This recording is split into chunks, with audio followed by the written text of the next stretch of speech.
بسم اللہ الرحمن الرحیم۔ لباس انسان کی بنیادی اور اہم ضروریات میں سے ہے،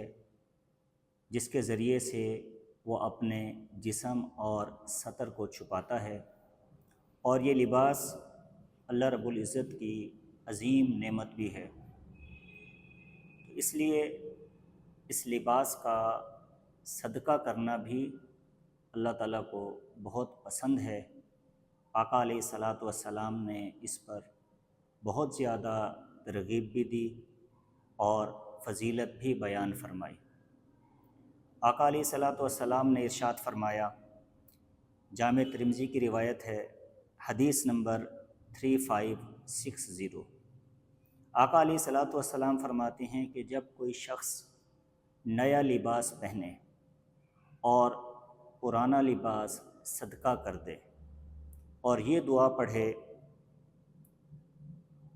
الحمدللہ الذی کسانی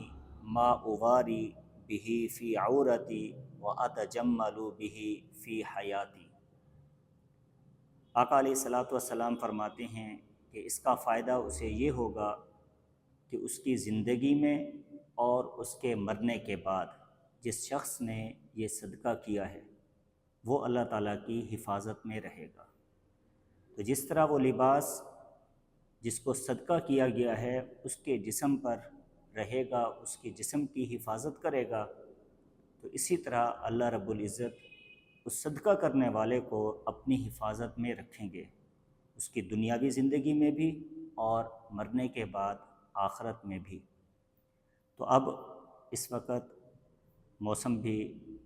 سردیوں کا شروع ہو چکا ہے، تو جو لوگ صاحب ثروت ہیں، مالدار ہیں، انہیں چاہیے کہ وہ اپنے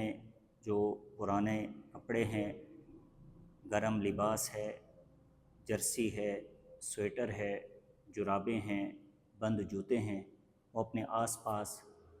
اپنے محلے میں دیکھیں، جو غریب لوگ ہیں، جو ان کے اعزہ ہیں، اقارب ہیں، رشتہ دار ہیں، ان کو خاموشی سے دیں، اس انداز میں دیں کہ ان کی کسی قسم کی دل آزاری بھی نہ ہو اور ان کی دلجوئی ہو۔ تو انشاءاللہ العزیز جہاں یہ گرم لباس ان غرباء کے لیے